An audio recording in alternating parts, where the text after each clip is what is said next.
47મો જ્ઞાન સત્ર ચાલી રહ્યો છે. આ જ્ઞાન સત્ર પ્રસંગે શ્રીમદ સત્સંગી જીવન ગ્રંથની કથા પારાયણ ચાલી રહી છે. પૂજ્ય સ્વામીના મુખે મહારાજના દિવ્ય ચરિત્રો, મહારાજના એકાંતિક નંદ સંતો, એમના જીવન કવન ઉપર આપણે કથાનું રસપાન કરી રહ્યા છીએ. સમગ્ર સત્સંગ જીવન ગ્રંથ એનો સાર સતાનંદ સ્વામીએ સર્વમંગલ સ્તોત્રમાં મૂકેલો છે. વિષ્ણુ સહસ્ત્ર નામમાં 1000 મંત્ર છે. એમ સમગ્ર સત્સંગ જીવન ગ્રંથમાંથી ચૂંટી મહારાજના લીલા ચરિત્રો, મહારાજનો રદગદ અભિપ્રાય એ સ્વામી એક એક મંત્રમાં મૂકેલો છે. અને 1000 મંત્ર એનું જે સ્તોત્ર બન્યું એનું નામ સ્વામી આપ્યું સર્વમંગલ સ્તોત્ર. તો દિવ્ય સર્વમંગલ સ્તોત્રની વ્યાખ્યાનમાળા ચાલી રહી છે. ત્યારે આજે આપણે સર્વમંગલ સ્તોત્રમાંથી સતાનંદ સ્વામી એક નામ આપ્યું, ઓમ શ્રી કરુણા નિધયે નમઃ. અને જન્મંગલ સ્તોત્રમાં પણ નામ આવે છે અતિ કારુણ્ય નયનાય નમઃ. કરુણાના નિધિ કહેતા કરુણાના સાગર એવા શ્રી હરિને હું નમન કરું છું. અતિ કારુણ્ય નયનાય નમઃ. આંખોમાં કરુણા તો હોય પણ અતિશય અતિ કારુણ્ય નયનાય એવા ભગવાન શ્રી હરિ. તો આપણે બે રીતે ભગવાનની કરુણા ગંગા જે વહી રહી છે એ આપણે જોવા પ્રયાસ કરીશું કે ભગવાન શ્રી સ્વામિનારાયણ કરુણાના સાગર હતા. એ કરુણા બે રીતે વહેતી હતી.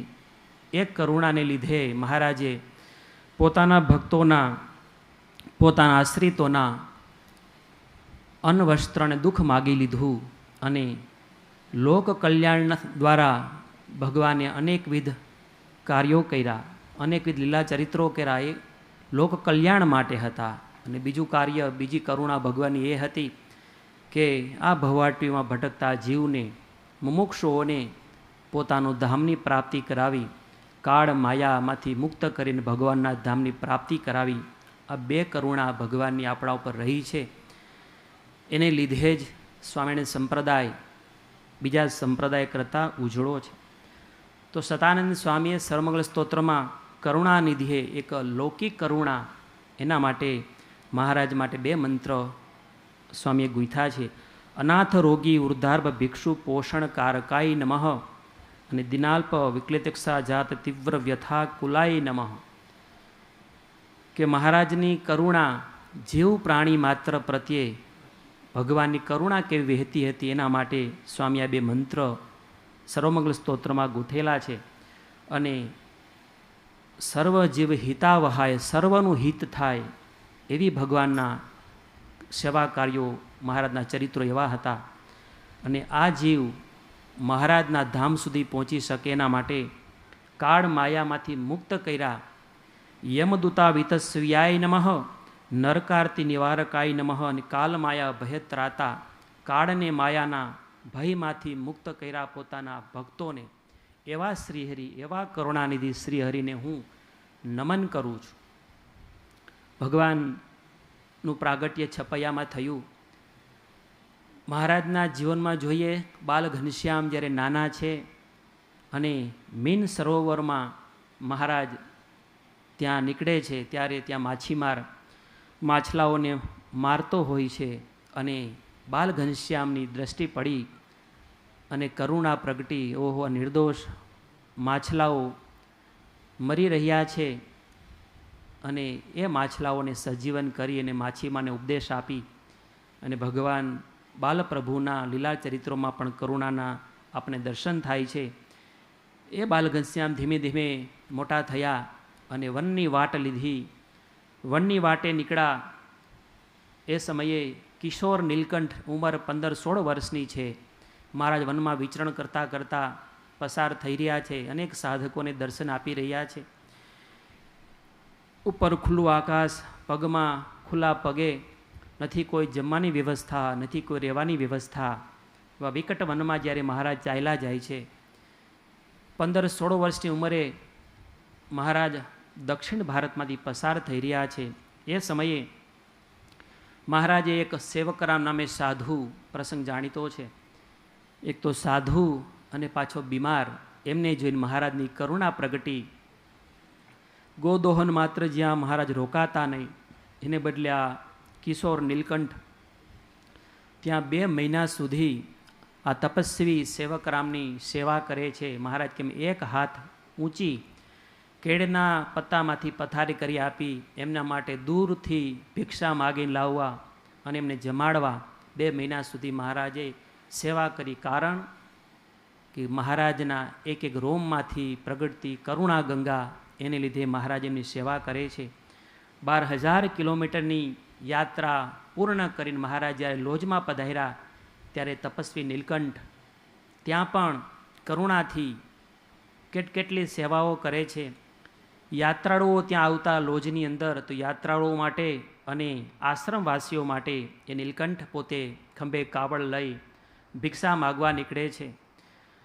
પાણી ભરી અને પાણી લાવવાની સેવા કરે છે. અનેકવિધ નાનામાં નાની સેવા કેવળ ને કેવળ કરુણાથી નીલકંઠ પ્રભુ કરી રહ્યા છે.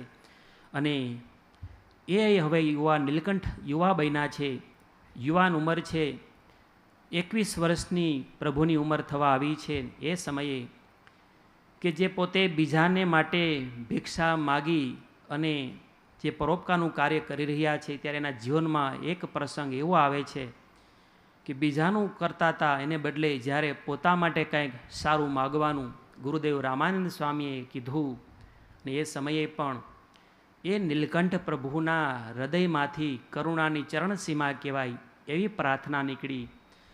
ગુરુ રામાનંદ સ્વામીએ પોતા માટે માગવાનું કીધું, એને બદલે નીલકંઠ પ્રભુએ પોતાના ભક્તો માટે માગ્યું કે મારો ભક્તના ભાગ્યમાં દુઃખ લખ્યું હોય, વિચ્છિન્ન દુઃખ લખ્યું હોય તો રૂવાડે રૂવાડે મને આવે, પણ મારો ભક્ત ક્યારેય દુઃખી ન થાય અને મારો ભક્ત અન્ન વસ્ત્રે કરીને ક્યારેય દુઃખી ન થાય. આ 2 વરદાન ભગવાને માગ્યા.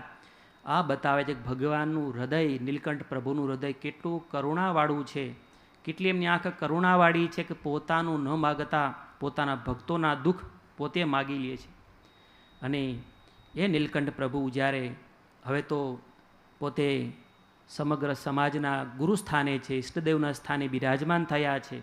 યુવા ધર્મગુરુ સહજાનંદ સ્વામીની ઉંમર 25 વર્ષની થઈ છે.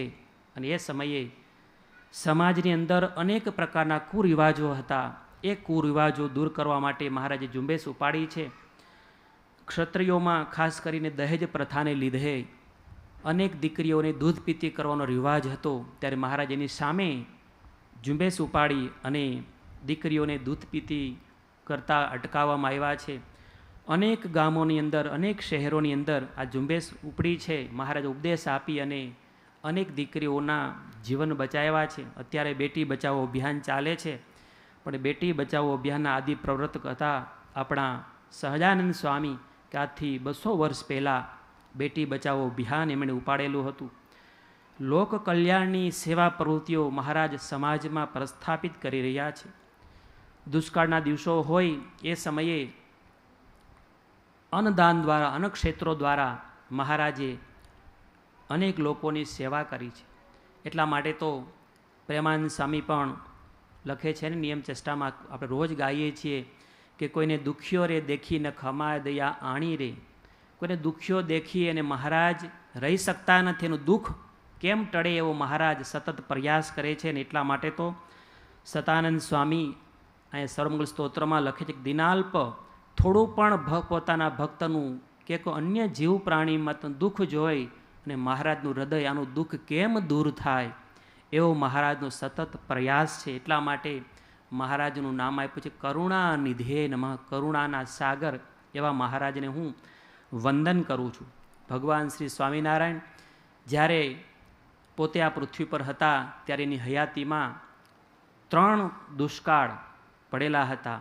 એમાંય વિક્રમ સંવંત 1860, વિક્રમ સંવંત 1869 અને વિક્રમ સંવંત 1881.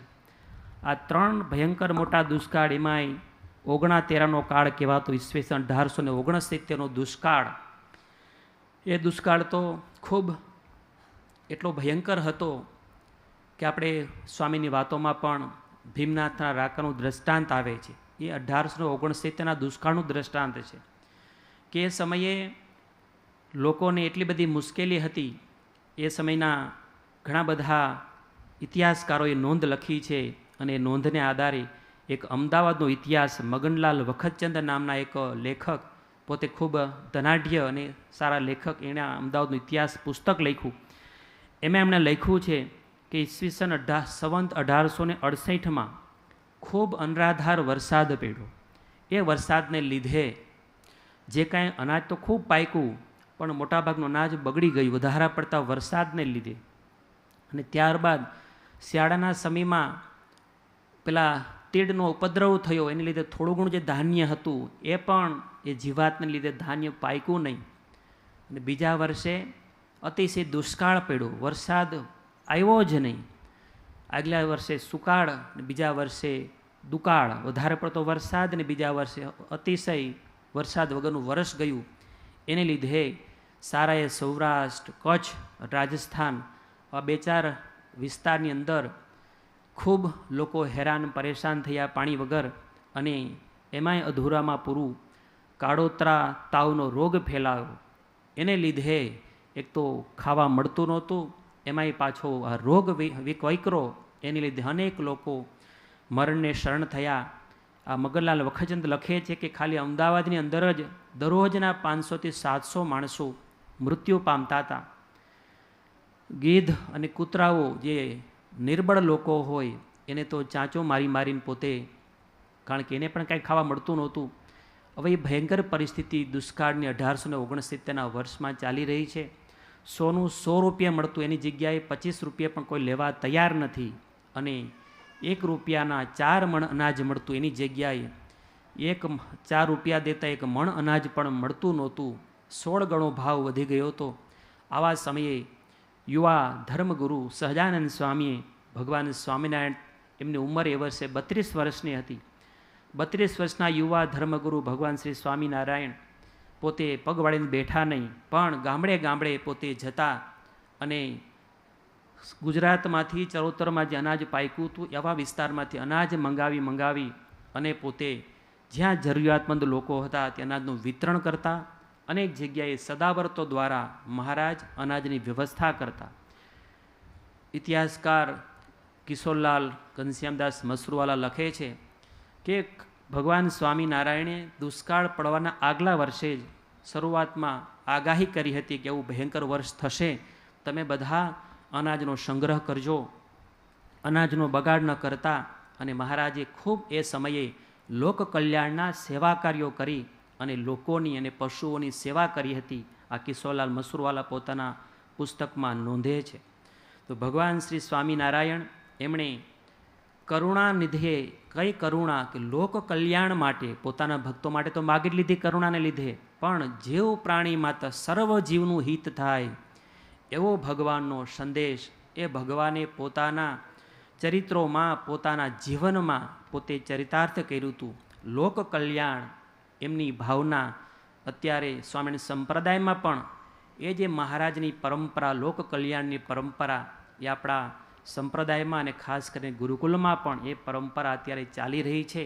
એનો આપણને બધાને આનંદ છે.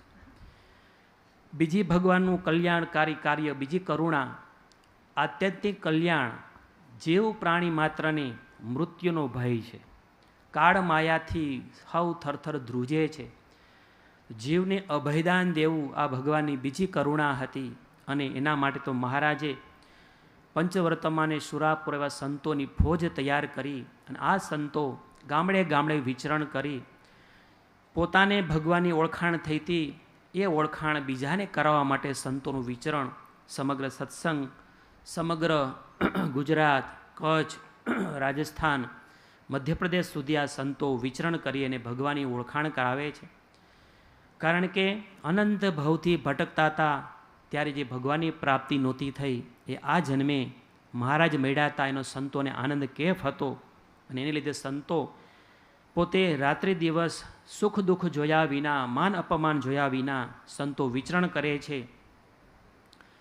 સંતોને ખૂબ મારે છે, અનાળીઓ હેરાન કરે છે, પરેશાન કરે છે, પણ સંતોએ ક્યારેય પાછું વાળીને જોયું નથી. કારણ અમને જે ભગવાન મળ્યા એ ભગવાનની ઓળખાણ કરાવી અને જીવને કાળ માયા યમદૂત પાશમાંથી મુક્ત કરવા, એ જ સંતોનું લક્ષ્ય હતું. મનોચિકિત્સક એવું કહે છે કે કોઈનું વધારે પડતું અપમાન થાય, ઢોર માર મારવામાં આવે તો એનું રિએક્શન શું હોય? તો 3 પ્રકાર એનું રિએક્શન હોય. કાં એ માણસ જેનું અપમાન થયું હોય, માર મારવામાં આવ્યો, એ વ્યક્તિ સુનમૂન થઈ અને આમ સમાજમાંથી પેલી થઈ જાય, મૂઢ થઈને પડ્યા રહીએ. કે બીજું કાંઈ સમાજ પ્રત્યે ધૃણા ઉત્પન્ન થાય અને પોતે બળવાખોર બની જાય. અને કાં પછી ત્રીજો ઉપાય, એ વ્યક્તિ વધારે પડતા માર અપમાનને લીધે એ વ્યક્તિ ગાંડો થઈ જાય. તો આ સંતોના જીવનમાં અપાર દુઃખ પડ્યા, ખૂબ માન તો વાત ક્યાંય ગયા હોય, સારા કાર્ય માટે જીવ પ્રાણી માત્રને દુભવે નહીં એવા સંતોનું જીવન. પણ જ્યાં જાય ત્યાં અપમાન થાય, ન કંઈ ભિક્ષા મળે અને માર મારવામાં આવે. આવા સમયે આ સંતોના જીવનમાં નહોતું ક્યાંય સુનમૂનપણું, નહોતું ક્યાંય બળવાખોરપણું, કે નથી પોતાને ગાંડપણ. પણ જે મહારાજમાં કરુણામય સ્વભાવ મહારાજનો હતો, એમ આ સંતોના જીવનમાં પણ કરુણાનો વરસાદ વરસી રહ્યો હતો. જીવ ઉપર કરુણા હતી કે આ જીવને કેમ કરીને ભગવાનની ઓળખાણ કરાવું. અને એ સંતો સતત વિચરણ કરતા રહ્યા, એને લીધે આપણને દિવ્ય સત્સંગની પ્રાપ્તિ થઈ છે. સંતો ફરતા ફરતા એમાં એક હરિયાનંદ નામના સંત હતા, પોતે ગામડે વિચરણ કરતા હશે, એમાં એક સાધુની જમાત એમાં પોતે આવી ગયા. અને એ સંત હરિયાનંદ નામના સંત, એમને પહેલાં 5-7 જમાતના સાધુઓ હતા, ભેગા થઈ સ્વામી બેઠા હતા અને મૌન ભાવે સ્વામિનારાયણ સ્વામિનારાયણ ભજન કરી રહ્યા છે. સંતને જોયા અને પેલા સાધુ સંતો હતા, એણે કીધું કે ભાઈ, એ સાધુ મુંડિયા, ભગવાન નામ મૂકી દે તું. વાલા સંતો મૌન ભાવે સ્મરણ કરતા હતા, કાંઈ બહુ સ્વામી એક બહુ ગણકાર્યું નહીં, એને સ્વામી ભજન ચાલુ રાખ્યું. પેલા સાધુ સંતોએ હાથમાં લાકડી લઈ અને સ્વામીને મારવાનું ચાલુ કર્યો. પણ દુઃખ પડે તો ભગવાન વધુ યાદ આવે એટલે મૌન બોલતા, એને બધે આમ હૃદયમાંથી નીકળવા માંડી ગયું, સ્વામિનારાયણ સ્વામિનારાયણ. બોલા કે બંધ થઈ જા. પણ આ સંતને ભગવાનની નિષ્ઠા, ભગવાનનો કેફ હતો, મને જે મળ્યું છે એ હું કેમ છોડી શકું. સંત સ્વામિનારાયણ બોલે છે ને પહેલાં મારે છે. એમાંથી એક સાધુએ ત્યાં ગરમ ચીપિયો કરીને એના મુખિયા સાધુને આપ્યો કે આને આ ચીપિયો અડાડો તો અહીંયા બંધ થાય. ગરમ ચીપિયો પેલા સાધુએ હરિયાનંદ નામના સંત એના વાંસામાં પાછળ અડાડ્યો. આમ હું સંતની દશા થઈ હશે. છતાં પણ વધારે દુઃખ પડે તો સંતના હૃદયમાંથી હે મહારાજ સ્વામિનારાયણ સ્વામી અવાજ નીકળે છે. અને પેલા સાધુ સંતોને કાંઈ દયાનો છાંટો નથી. પાછો બીજો ચપિયો ગરમ કરી અને પાછા સંતના વાહામાં ત્યાં સુધી અડાડી રાખે કે જ્યાં સુધી વાંસાની અંદર કાણું ન પડી જાય. એટલી પીડા વેદના આખાય વાહામાં ડામ દેવામાં આવ્યા. અને એ સંત બેશુદ્ધ થઈને ઢળી પડ્યા. દુઃખ જ્યારે સહન ન થયું ત્યારે બેશુદ્ધ થઈ ગયા. ત્યારે એ સંતને એ બાવા સાધુ ઉપાડી અને બાજુની ઝાડીમાં ફેંકી દીધા. એને એમ કે આ મરી ગયા છે. આ સંત બેશુદ્ધ થઈ ગયા હતા. બીજા લોકોએ વટ્ટે માર્ગો નીકળ્યા અને થોડી સારવાર કરી અને સંત થોડા સાજા થયા. ત્યાં ઊભા થઈને ચાલતા ચાલતા ગઢડા ગયા. મહારાજને મળ્યા, ચોધાર આંસુએ રડે છે, મહારાજ કાં આ જીવમાંથી, આ દેહમાંથી જીવ લઈ લ્યો અને કાં જીવમાંથી તમારું જે નિશ્ચયપણું, તમારી નિષ્ઠા કાઢી લ્યો મહારાજ. હવે આ દુઃખ સહન થતા નથી. સંતની પણ દુઃખ વેઠવાની કંઈ પરાકાષ્ઠા હોય ને. મહારાજ પણ આંખમાંથી દર્દના આંસુઓ વહે છે. આવા એક સંતનો તો વાત કેટલા સાધુ સંતોએ તિરસ્કાર સહન કર્યા હતા. મહારાજ કે જે સંતો આપણે જીવને કલ્યાણનો રાહ બતાવવા માટે, આ ભવાટરીમાંથી મુક્ત કરવા માટે આપણે એને માર્ગ બતાવીએ છીએ. સંતો એક કામ કરો, તમે એવું લાગે તો થોડું તમને ડરાવું, તમે 4-5 જણા સંતો હોય અને સામે એક જ કોઈ સાધુ સંન્યાસી, થોડુંક તમારે ડર આપો. ત્યારે એ સંતોના હૃદયમાંથી ઉદ્ગારો શેરા, મહારાજ કે ભૂંડાએ ન તજે તો મહારાજ ભલાઈ કેવી રીતે તજે. મહારાજ તમારું આ પૃથ્વી પ્રાગટ્ય કરુણાને લીધે છે. મહારાજ આ જીવ પર કરુણા કરી અનંત જીવોને તમારા ધામ સુધી લઈ જવા છે. એ જીવોને ભગવાનની ઓળખાણ કરાવી છે તમારી. એના માટે મહારાજ મારો પ્રયાસ છે. ભલે અમને દુઃખ પડે, ભલે અન્ન ખાવા ન મળે, પણ મહારાજ અમે ગામડે ફરી અને મહારાજ તમારી ઓળખાણ કરાવીશું. ત્યારે મહારાજના મુખમાંથી શબ્દો સરી પડે છે ધન્ય છે મારા સંતને, ધન્ય છે. અને એ સંતોએ દાખલો વેઠો એટલા માટે તો આપણને આ સ્વામિનારાયણ સંપ્રદાયની પ્રાપ્તિ થઈ છે. એણે ધીરજ રાખી, એણે એટલા બધા સહન કર્યા, ત્યારે આ સ્વામિનારાયણ સંપ્રદાય ઉજળા સંપ્રદાય તરીકેની પ્રખ્યાતિ થયેલી. અને ભારતના ખૂણે ખૂણેથી સાધુ સંન્યાસીઓ, કેટલાય મંડલેશ્વરો, કેટલાય સંન્યાસીઓ મહારાજને આશરે આવ્યા હતા. કારણ કે કલ્યાણ એક ભગવાન પાસે હતું, ભગવાનની ઓળખાણ થઈ હતી. ગોવિંદાનંદ સ્વામીને સ્વયં પ્રકાશાનંદ સ્વામી બંગાળમાંથી ખેંચાઈને મહારાજ પાસે આવ્યા હતા. કૃપાનંદ સ્વામી, નિત્યાનંદ સ્વામી મધ્યપ્રદેશમાંથી મહામંડલેશ્વરો હતા, ખેંચાઈને મહારાજ પાસે આવ્યા હતા. નૃસિંહાનંદ સ્વામી પૂર્વ દેશમાંથી ખેંચાઈને મહારાજ પાસે આવ્યા હતા. વ્યાપકાનંદ સ્વામી અને સ્વરૂપાનંદ સ્વામી ઉત્તર પ્રદેશના હતા. આત્માનંદ સ્વામી, બ્રહ્માનંદ સ્વામી રાજસ્થાનથી, મહાનુભાવાનંદ સ્વામી કુરુક્ષેત્રથી, સતાનંદ સ્વામી મિથિલાપુરીથી, આનંદાનંદ સ્વામી અયોધ્યાથી, અદ્વૈતાનંદ સ્વામી દ્રાવિડ સાઉથમાંથી, ક્યાંયથી સંતો ખેંચાઈને મહારાજને શરણે આવતા હતા. અને અનેક જીવોને ભગવાનની ઓળખાણ કરાવવાનું જે અભિયાન હતું એમાં આ સંતો જોડાતા હતા. સૌથી અઘરું હોય તો એ મૃત્યુના મુખમાંથી ઉગરવું, માયા, કાળ, યમદૂત એમાંથી છૂટવું એ સૌથી મોટું અભિયાન હતું. અને મહારાજનું પ્રાગટ્ય એના માટે જ હતું. અને ભગવાન મળવાથી, ભગવાનનો આશરો કરવાથી એ માયામાંથી છૂટી શકાતું હતું. એટલા માટે તો મુક્તાનંદ સ્વામી પંક્તિમાં ગાય છે કે આ અવસર કરુણાનિધિ કરુણા બહુ કીધી, મુક્તાનંદ કહે મુક્તિ સુગમ કરી સીધી. મુક્તાનંદ સ્વામી કે તમે મુક્તિ સુગમ કરી દીધી મહારાજ, ભલે અમારે સહન કરવું પડે પણ અનંત જન્મો જાય છતાંય જે ધામની પ્રાપ્તિ ન થાય એ આને જન્મે મહારાજ તમે અમને પ્રાપ્ત કરાવ્યું છે. અને એક કીર્તનમાં સ્વામી લખે છે કરુણા અતિશે રેહો કીધી, ભવજળ બુડતા બાઈ ગ્રહી લીધી, મુજ પર અઢળક રેહો ઢળિયા, કરુણા કરી ઘેર બેઠા મેળા. આપણે ક્યાં શોધવા ગયા હતા, એ ભગવાનની કરુણા હતી કે સામે ચાલી આપણા સુધી આવ્યા અને આપણને એમની ઓળખાણ કરાવી. તો સૌથી મોટી કોઈને બીક હોય તો એ યમદૂતની, કાળની, કાલમાયા ભય ત્રાતે, યમદૂતા વિતસ્વ્યાય નમઃ, નરકાર્તિ નિવારકાય નમઃ. સર્વમંગલ સ્તોત્રના 3 મંત્રો કે મહારાજનું જે પ્રાગટ્ય એ કેવળ ને કેવળ જીવને અભયદાન આપવાનું હતું. સૌથી મોટો ભય મૃત્યુનો ભય. જીવ પ્રાણી માત્રને ભય, ફક્ત મનુષ્યને જીવ પ્રાણી માત્ર મૃત્યુથી જ સૌને ડર છે. ઈસવીસન 1955ની અંદર પેરિસની અંદર એક પ્રદર્શન હતું. એ પ્રદર્શન એવું હતું 200 વર્ષના ઇતિહાસની અંદર જે કોઈ ખૂંખાર ખૂનીઓ થયા એ ખૂનીઓનું પ્રદર્શન ત્યાં પેરિસમાં રાખવામાં આવેલું.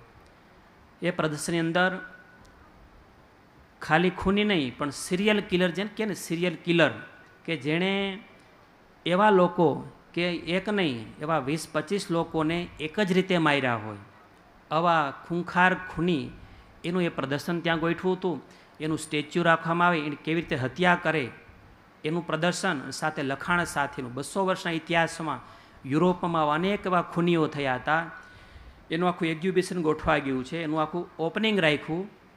અને એ લોકોએ આયોજકોને ખબર છે કે આ ભયંકર ખૂંખાર ખૂનીઓનું પ્રદર્શન છે, તો સામાન્ય લોકો એકલા જાય તો ડરી જાય, બિહામનું પ્રદર્શન. અને એ સમયે ત્યાં સૂચના લખી કોઈ એકલા આમાં કોઈએ પ્રદર્શન જોવા માટે આવું નહીં, સમૂહમાં આવવાનું. સાંજે 5 વાગ્યાનો સમય થાય એટલે પ્રદર્શન બંધ કરી દેવામાં આવે. અને આ પ્રદર્શનની અંદર એ સમયે ઘણા બધા પત્રકારો પણ પ્રદર્શન માટે આવ્યા છે. પ્રદર્શન ઓપનિંગ થઈ ગયું, આ બાજુ પત્રકારોની એક પરિષદ ચાલે છે. એ પરિષદની અંદર એક લા પીએફ કરીને એક પત્રકાર, યુવા પત્રકાર, ઉંમર 25 વર્ષની ઉંમર છે. અને એ લા પીએફ બધા સાથે ચર્ચા વિચારણા કરે છે. બીજા પત્રકારો હતા, અંદરોઅંદર ચર્ચા કરી કે આ પ્રદર્શનની અંદર આ બધાએ ભેગા તેના લા પીએફ હતો, એને કીધું કે ભાઈ તું આ પ્રદર્શનની અંદર અહીં રાત રોકાઈ શકે. લા પીએફ કે એમાં શું મોટી વાત છે, કારણ કે લા પીએફ એક એવો પત્રકાર હતો કે છેલ્લામાં છેલ્લો જે એ સમયે જે કિલર હતો, ખૂંખાર ખૂની રોબિન, એ પોતે જર્મનીની જેલમાં કેદ હતો. અને એના ઉપર ઘણા બધા લેખો આણે લખ્યા હતા, અને લેખને આધારે કેવી રીતે એ હુમલો કરતો, કેવી રીતે મારતો, એનું આખું લખાણને આધારે જ આ કેદી પકડાણો હતો ખૂની, અને જર્મની કેદમાં એને કેદ કરેલો હતો. તો કે આ લા પીએફ કે એમાં શું મોટી વાત છે? મેં તો ઘણા બધા લેખો લખ્યા છે, એમાં કાંઈ રાત તો બધી સ્ટેચ્યુ પૂતળાઓ છે, એની વચ્ચે રાત રહેવા મને કાંઈ વાંધો નથી. બોલા ભાઈ તું તારું કંઈ કામ નથી? તો ના ના મને કાંઈ વાંધો નથી. તો કે તું આમાં રાત રોકા તો અમે તને 500 ત્યાંનું જે ચલણ હશે પેરિસનું, એ 500 રૂપિયા 500 કદાચ ફ્રેન્ક એવું કંઈક ચલણ છે, એ અમે તને આપીશું.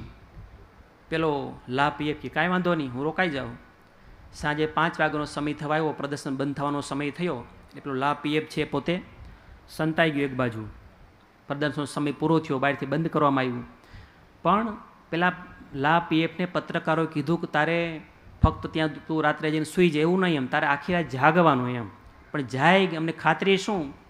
તો અમે તને એક બેટરી આપશું, આ બેટરી લઈ અને તારા સાથે જેટલા એમાં બધા ખૂંખાર કેદીઓના સ્ટેચ્યુને જે બધા એક્ઝિબિશન છે એનું તારે લખાણ કરતું રહેવાનું કે આનું આ નામ છે, એને આ રીતે ખૂન કર્યા, આમ કર્યું તેમ કર્યું, એ બધું તારે લખાણ એક એકનું બધાનું તો બેટરી મારવાની એના ઉપર નોંધતું જવાનું એમ. અને સવાર સુધી લખીશ તો અમને ખાતરી થાય કે તું સવાર સુધી જાગ્યો છો.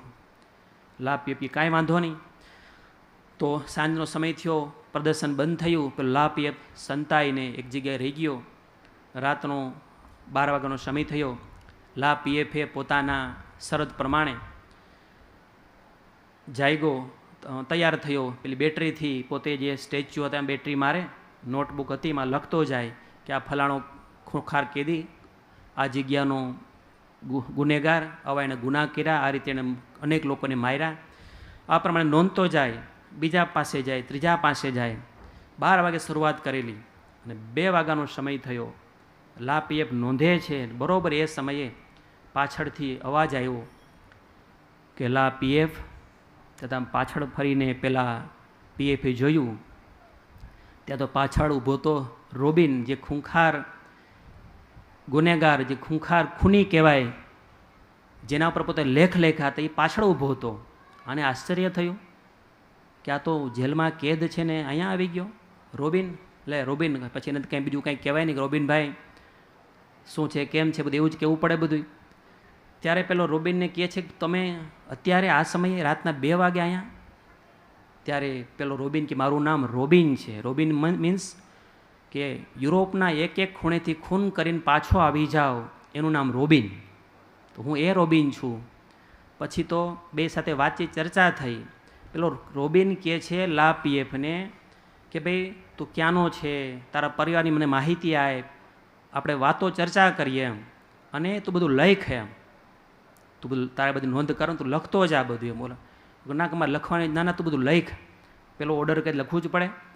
બધી વાતો કરે છે, પૂછે છે, ઓલો લખે છે ભાઈ પીએફ કે રાતના 2 વાગ્યા છે, મારી સામે રોબિન ઊભો છે, આ પ્રશ્ન પૂછે છે, હું આ જવાબ આપું છું. કરતાં આ પીએફને ખબર છે કે આ રોબિન એવો ભયંકર ખૂંખાર ખૂની હતો કે એ કોઈને મારવાનો એની પહેલાં એની સાથે ચર્ચા વાતો કરે, 1-2 કલાક વાતો કરે, અને પછી કહે કે મારી આંગળીમાં બે ખંજવાળ આવે છે, એ 2 આંગળી ગળાના પાછલા ભાગમાં મૂકે અને એવી લાત હાથથી મારે પાછળ, એ માણસની બોચી ખડી જાય અને ત્યાં માણસ મરી જાય. ખબર નહીં કેવી રીતે મારતો હશે, એની પાછલા ભાગમાં 2 નિશાન થઈ જાય. અને બીજે દિવસે પેપરમાં આવે કે આ 2 નિશાનનો ફોટો અને આ ખૂંખાર ખૂની રોબિને આનું ખૂન કર્યું. આવા ઘણા બધા લેખ એણે રોબિને ભાઈ પીએફ લખ્યા હતા. તો રોબિન ચર્ચા કરે છે, લા પીએફ લખતો જાય છે. કરતાં રોબિન લખે, ભાઈ પીએફ લખે છે કે સવારના 5:30 થવા આવ્યા છે અને મને આ પ્રશ્ન પૂછા, જવાબ આપું છું. અને પછી પેલો રોબિન કહેવાય મને આંખમાં આંગળીમાં ખંજવાળ આવે છે, તું લખ એમ. પેલો પીએફ લખે છે કે મને રોબિન કહે છે કે મને આંખમાં આંગળીમાં ખંજવાળ આવે છે. અને રોબિને 2 આંગળીથી પાછળ પ્રહાર કર્યો અને ત્યાં પેલો પત્રકાર, યુવા પત્રકાર લા પીએફ ત્યાં મૃત્યુ પામ્યો. સવારે પ્રદર્શન ખુલ્યું, ત્યાં તો આ પીએફ એની મૃત બોડી હાથમાં આવી. મૃત્યુનું ભય, મૃત્યુ, કારણ કે બિહામણા દ્રશ્યની વચ્ચે માણસ મૃત્યુનો વિચાર કરે ત્યારે માણસની કઈ કલ્પના થતી હશે, મનની ભૂમિકા કઈ હશે, એ તમને જાણીને વખતો આશ્ચર્ય થશે કે લા પીએફ મૃત્યુ તો પામ્યો, પણ એ લા પીએફે જે લેખ લખ્યા હતા 2 વાગ્યાથી લઈને 5:30 સુધીના, એની નોટ આખી બુક પ્રકાશિત થઈ 1970ની અંદર. એ બુકમાં એને બધું નોંધેલું છે, શું શું વાત કરી બધી એમ. તો આશ્ચર્ય તમને એ થશે કે તો એ પીએફ મૃત્યુ તો પામ્યો, પણ જ્યારે આ ઘટના બની લખે છે ત્યારે પેલો રોબિન છે એ તો જર્મનીની કેદમાં કેદ છે, એ કાંઈ અહીં આવ્યો નહોતો. હવે જર્મનીમાં કેદ તરીકે પેલો કેદી તરીકે જીવન ગુજારે છે ને અહીંયા પીએફ મૃત્યુ પામ્યો છે. તો તમને થશે કે એણે એક માનસિક કલ્પના કરી નાખી, એને લીધે આખું માનસિક પેલું થઈ ગયું હશે. તો માનસિક જો થઈ ગયું હોય તો એ પીએફનું પોસ્ટમોર્ટમ કરવામાં આવ્યું અને પોસ્ટમોર્ટમમાં આંગળીના 2 નિશાન એની ગરદનમાંથી જોવા મળ્યા. તો શું આપણે વિચાર કરશું કે મૃત્યુ કેવી રીતે આનું થયું હશે? જે મારનાર જેલમાં છે, પોસ્ટમોર્ટમમાં 2 નિશાન મળે છે કે આ રીતે મૃત્યુ પામ્યો. તો આને શું આપણે સમજવું? મૃત્યુ એનો ભય કેવો ભયંકર હશે એ આપણે સમજી શકતા નથી. તો શું રોબિનનું આયુષ્ય પૂરું થઈ ગયું હતું? ના. 25 વર્ષનો યુવાન હતો. તો એનું મન નબળું હતું? ના, મન તો કેવું સતેજ હતું, યુવા પત્રકાર હતો કે આખું મન એવું કેવું હશે ને મન સતેજ કે સામે આખો માણસ પેદા થઈ ગયો, એને સામે વાર્તાલાપ કરે છે અને એનું પોતાનું મૃત્યુ થાય છે. મન પણ કાંઈ નબળું નહોતું. માણસનું મન જેવી પરિસ્થિતિમાંથી પસાર થાય છે ને એવું મન સર્જન કરી નાખે છે. આ મનની તાકાત છે કે મન અતિશય એવા ભયંકર વાતાવરણમાં હતો. સતત મૃત્યુ મૃત્યુ મૃત્યુ, કેવી રીતે ખૂન થયું, કોણે માર્યા, સતત જ્યારે મનોમંથન હતું ને એમાંથી આખું માનસિક પરિકલ્પનામાંથી માણસનું સર્જન થઈ જાય. આ મનની તાકાત છે. અને એટલા માટે તો જીવ પ્રાણી માત્ર મૃત્યુથી ડરે છે.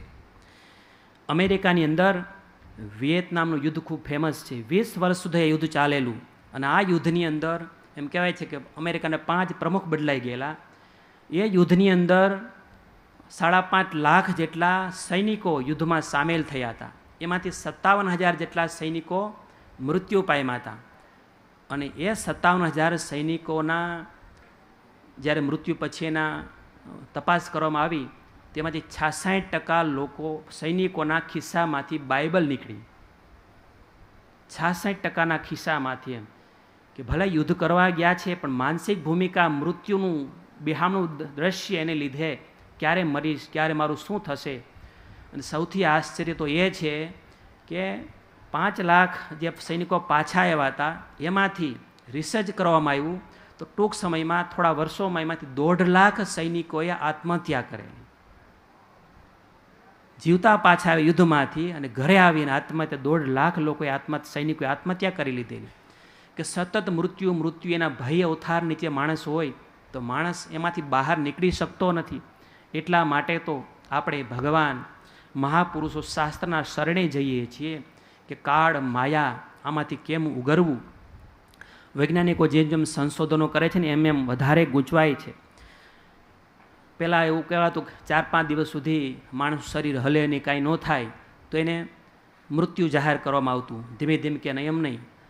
મૃત્યુ થાય એટલે ડૉક્ટર આંખની અંદર બેટરી મારે. એમ એની કીકી નાની મોટી થાય કે નથી થતી. એમ જો નાની મોટી કીકી ન થાય તો સમજે કે ભાઈ એનું મૃત્યુ થયું છે. તો અમુકને આંખ ખોટી આંખ હોય તો શું કરવાનું? એમ જીવતો હોય, આંખમાં કંઈક બેટરીમાં ખબર ન પડે. ના ના, એમ નહીં. પછી ડૉક્ટરો કહે એનું બ્રેઇન 4-5 મિનિટ સુધી બ્રેઇનને જો બ્લડ સર્ક્યુલેશન ન મળે અને બ્રેઇન ડેડ થઈ જાય તો માણસનું મૃત્યુ થાય. તેવા ઘણા બધા કિસ્સાઓ છે. અહીંયા VS હોસ્પિટલનો જ કિસ્સો છે. એક વ્યક્તિ 12 વર્ષ સુધી એનું બ્રેઇન ડેડ હતું, કોમામાં હતો. અને 12 વર્ષે એ પોતે કોમામાંથી બહાર આવ્યો હતો. તો બ્રેઇન ડેડ એ પણ મૃત્યુ નથી. મૃત્યુ કોને કહેવું એ ઘણી વખત ઘણી બધીની વ્યાખ્યાઓ છે. આપણા શરીરમાં એમ કહેવાય છે દર અઠવાડિયે પેટની જે જઠરની જે લાઇનિંગ છે ને બધી બદલી જાય છે. દર મંથે ચામડીના બધા કોષ છે એ બધા બદલી જાય છે. દર 6 મહિને લીવર આપણું રીજનરેટ થઈ જાય છે. દર 5 વર્ષે નખ અને કેશ આખા નવા થઈ જાય છે. અને દર 5.5 વર્ષે શરીરનો એક કોષ, સંપૂર્ણ શરીર નવું થઈ ગયું હોય છે. વૈજ્ઞાનિકો કહે છે. તો કોને મૃત્યુ કોને કહેવું? શરીર તો બદલાઈ ગયું. 5-7 વર્ષ પહેલાં આપણે હતા અત્યારે નથી. મૃત્યુનું ઓથાર માણસને આ ભવાટવીમાંથી અનંત જન્મો ભટકાવે છે અને માણસ મૃત્યુથી બચવા પ્રયાસ કરે છે, પણ મૃત્યુથી બચવા કરતાં મૃત્યુને સુધારવું એ શાણપણ છે. મોટા મોટા એવા મહારથીઓ કે જે પોતે આખી દુનિયાને ડોલાવતા હતા, એવા લોકો પણ મૃત્યુથી ભાગતા હતા, મૃત્યુથી બચવા પ્રયાસ નહોતા કરતા. હિટલરનું નામ આપણે બધાએ સાંભળ્યું છે કે હિટલરે 3 કરોડ લોકોના મૃત્યુ માટે કારણભૂત હિટલર હતો. પણ એ હિટલર પોતે મૃત્યુ માટે એણે એવી પ્રતિજ્ઞા હતી કે એક યહૂદી મરવો જોઈએ, અને પોતે એક બંદૂક ગન પાસે રાખતો, એક જ ગોળી સાથે રાખતો, એમ કે છેલ્લામાં છેલ્લો જે કેદી, છેલ્લામાં છેલ્લો યહૂદી બચશે એનું આ મારી ગોળીથી મારીશ, એમ લાસ્ટ જો આઈ વિલ કિલ, છેલ્લામાં છેલ્લા એને હું મારીશ એમ. અને આપણે જોઈએ છીએ ઇતિહાસમાં કે હિટલર છેલ્લે જ્યારે 6 વર્ષ સુધી જર્મની વિજેતા થાય છે આખા યુરોપની અંદર સામે બધા જ દેશો, પણ છેલ્લે જ્યારે અમેરિકા અને રશિયાએ ભયંકર આક્રમણ કર્યું ત્યારે હિટલરને કોઈ રસ્તો દેખાણો નહીં, એટલે હિટલરે પોતે જે લાસ્ટ જો કે છેલ્લી ગોળીથી જે યહૂદીને મારવાનું હતું એ જ ગનથી જેનાથી માણસ બચવા પ્રયાસ કરે છે એ જ ભગવાન અંતે એની પાસે લાવે છે, અને એ જ ગોળીથી એ જે હિટલર પોતે સુસાઇડ કરીને મૃત્યુ પામે છે. એની પહેલાં ત્યાંનો એક જ્યોતિષ, યહૂદી જ્યોતિષ હતો, એને બોલાવ્યો. ખબર છે હિટલરને, ભાઈ જ્યોતિષને ખબર પડી ગઈ કે મને આ મારી નાખશે. છેલ્લે હિટલર કહે કે મારો હાથ જોઈ દે, એમ મારું ભવિષ્ય રેખાતું કે એમ. હિટલરે હાથ આપ્યો, પેલા જ્યોતિષે જોયો હાથ, પછી પોતાનો હાથ જોવા મળી ગયો, કારણ કે જ્યોતિષ બહુ તૈયાર હતો, પોતાનો હાથ જોવા મળી ગયો. પછી હિટલર કે તારો નહીં મારો હાથ જો, એમ તો હું એ જ જોઉં છું. એમ શું જોઉં છો? એમ તો કે હું એ જોઉં છું કે તમારી હાથની રેખા અને મારી હાથની રેખામાં થોડો જ તફાવત છે. મારા હાથની ભાગ્યની રેખાઓ કરતાં અડધો કલાક તમારા ભાગ્યની રેખા વધારે સારી છે, એમ એટલે કે મારું મૃત્યુ થશે એને અડધો કલાકમાં જ તમારું મૃત્યુ થશે. એમ તો હિટલર કીધું આને બરાબર સાચું હો, કે મને જેમ સેફટી આપો છો આને સાચવજો. એમ એ મરી જાય અડધો કલાક પોતે મરી જવાનો હતો. તો યહૂદીઓને મારવા માટે જે ગોળી રાખતી એ જ ગોળીથી પોતે મૃત્યુ પામ્યો.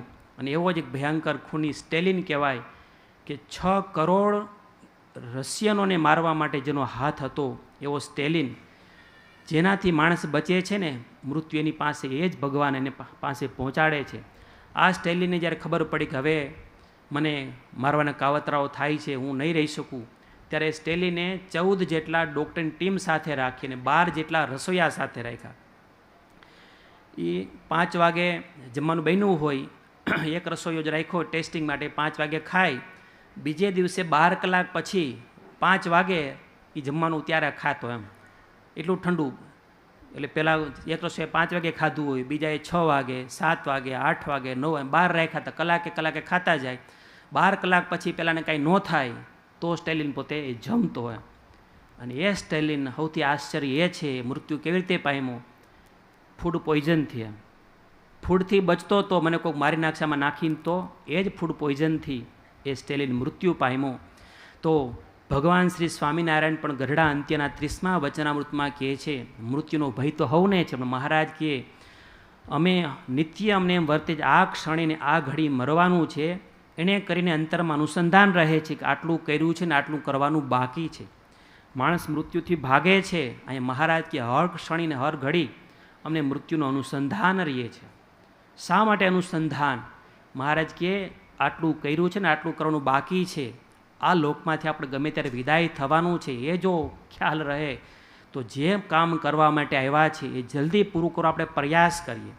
અમેરિકાના વિઝા મળ્યા હોય અને એક દિવસ એરપોર્ટ ઉપર જાય ને તમારે પાસે એક જ દિવસ અમેરિકામાં રહેવાનું છે એમ કહે, તો ત્યાં જઈને કોઈ લાંબા થઈને સૂઈ જાય કોઈ હોટલમાં જઈને? એક જ દિવસ રહેવાનું, શું કરે? એમ જે જોવાય એ ફરવા એટલું ફરી લો, એક જ દિવસ રહેવાનું છે ને પછી તો પાછું આવતી રહેવાનું છે.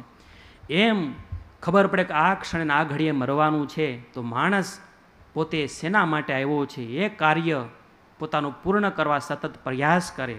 અને આ ક્ષણે આ ઘડીએ મરી જવાનો મતલબ એવો નથી કે કાંઈ કરવું નહીં, હમણાં મરી જવાનું શું કરવાનું, એવી વાત નથી. કે ભણતવ્યમ અપી મર્તવ્યમ અને ન ભણતવ્યમ અપી મર્તવ્યમ, તો ફેર કાંઈ કોઈ માથાકૂટ કર્તવ્યમ એવું નથી. કારણ કે આપણા હિન્દુ ધર્મમાં એટીકેટીની પરંપરા છે. તમે જો આ બધા કોલેજના વિદ્યાર્થીઓ બેઠા છે, બધા એટીકેટીના બધા માસ્ટર હોય, બધા 5 સબ્જેક્ટ થયા હોય, 3માં ફેલ થયા હોય તો એટીકેટી સોલ્વ કર્યા જ કરતા હોય. એમાં ઘણા બધા અનુભવી બેઠા જ છે બધા. અમે ભણતા ત્યારે પણ એટીકેટીના ઘણા પ્રશ્નો થતા. એક વિદ્યાર્થીને ભાઈ સૂર્યકાંતભાઈ બધું હોસ્ટેલ સંભાળતા હોય, બધાને સૂચના આપતા હોય, હોલંદ આમ શું કહે બુલંદ હોંસલો રાખવો છે ને બધે, એમ કે નબળી વાત નહીં, આમ ભાઈ બધી સલાહ સૂચન આપતા હશે બધાને, હોંસલો બુલંદ રહેવો જોઈએ બધાનો. આ છોકરો 3માં ફેલ થયો એટલે ઘરે આમ બુલંદ હોંસલાથી એના બાપાને વાત કરી, ફોનમાં કર્યો, પપ્પા બાપુજી મારે તો 3 વિષયમાં એટીકેટી આવી છે પપ્પા, 3 વિષયમાં. ને પપ્પા કે શું વાત કરે છે, 3 વિષયમાં? વાહ વાહ દીકરા, ખૂબ શાબાશ, આવતા વર્ષે 5માં એટીકેટી લાવજો, 5માં તો આવી જ જોઈએ એટીકેટી. એમ બાપાને બીજાને શું ખબર એટીકેટ એટલે કંઈ એવોર્ડ કંઈક સારું હશે કે એટીકેટી. એમ પછી ભાઈને ફોન કર્યો એમ સૂર્યકાંતભાઈને કે ભાઈ મારા છોકરાને 3માં એટીકેટી એ બધાને પેંડા વેચજો. એમ ત્યારે ખબર પડી પપ્પાને કે એટીકેટી શું કહેવાય. તો એટીકેટી એવી છે કાંઈ રહી ગયું હોય તો આપણે એનું સોલ્વ જેટલું થઈ ગયું એમ, પણ રહી ગયું છે એમાં સોલ્વ કરી શકીએ એમ. તો આપણા હિન્દુ ધર્મમાં પણ એટીકેટીની પ્રથા છે કે આપણે આ જીવનમાં જે કાંઈ કર્યું એ આવતે જન્મે કામ લાગે છે. એમ જ્યાંથી અધૂરું રહી ગયું ત્યાંથી ચાલુ કરવાનું છે. એમ તો આપણી સાધના, આપણી ભજન, આપણા સ્વભાવ જે કાંઈ આપણે કરી સાધના એ કાંઈ કહેવાય ને ખાલી જતી નથી. બીજે જન્મે તમે ત્યાંથી શરૂઆત કરો છો. એટલા માટે મહારાજ કહે આ ઘડીને આ ક્ષણ મરવું છે, એવી જો અનુસંધાન હોય તો જીવને આમ તાન ચડી જાય કે જલ્દી ભગવાનનું સ્મરણ, ભગવાનની નિષ્ઠા, જે કાંઈ કચાશ છે સુધારીએ, સ્વભાવગત જે કાંઈ ખામીઓ સુધારશું તો જલ્દી મહારાજ સુધી આપણે પહોંચી શકીશું. અને એમાં કાંઈ ખામી રહી ગઈ તો બીજે જન્મે સુધારશું. પણ આપણો પુરુષાર્થ, પ્રયાસ આપણો એવો હોવો જોઈએ તો આપણે આગળ વધી શકીએ. તો મૃત્યુ કોઈનાથી રોકાતું નથી. મહારાજ વચનામૃતમાં કે અંત અવસ્થાએ જેમ જે પથારીમાં સૂતો હોય તેને બધામાંથી સ્વાર્થ ટળી જાય છે. મૃત્યુ સમય સામે હોય તો સ્વાર્થ કોઈ જગ્યાએ ન દેખાય. એક પુસ્તક છે વેન ધ વર્લ્ડ કલાઇડ્સ, પૃથ્વી આખી ટકરાય છે એવું પુસ્તક, એના પર આખું ફિલ્મ બનેલું છે. એ પુસ્તકમાં એના લેખ લખે છે કે પૃથ્વી ઉપર એક રેડ પ્લેનેટ એવો ગ્રહ ટકરાવાનો હતો. જ્યારે વૈજ્ઞાનિકોએ જાહેરાત કરી કે આ પૃથ્વી ઉપર આ રેડ પ્લેનેટ ટકરાશે 2 મહિના પછી, લોકોને એકદમ બેચેની શું થશે, આખી પૃથ્વીનો વિનાશ થવાનો છે. પણ ઘણા લોકો માનતા નથી, આમાં થોડું કંઈ ટકરાય. વાતો ઘણી વખત જાહેરાત થતી હોય છે, કાંઈ થતું નથી. સમય પસાર થવા માંડ્યો, 1 અઠવાડિયાનો સમય બાકી રહ્યો અને પૃથ્વીની ક્ષિતિજ ઉપર પેલો રેડ પ્લેનેટ દેખાવા માંડ્યો. ત્યાં તો લોકોને ઓહો હમણાં ટકરાશે, શું થશે એમ. કાંઈ એમાંથી કાંઈ આપણે પૃથ્વીને કાંઈ આમ ડાયવર્ઝન આપીને સાઈડમાં લેવાતી નથી. હામાં 2 આવી ગયા હતા.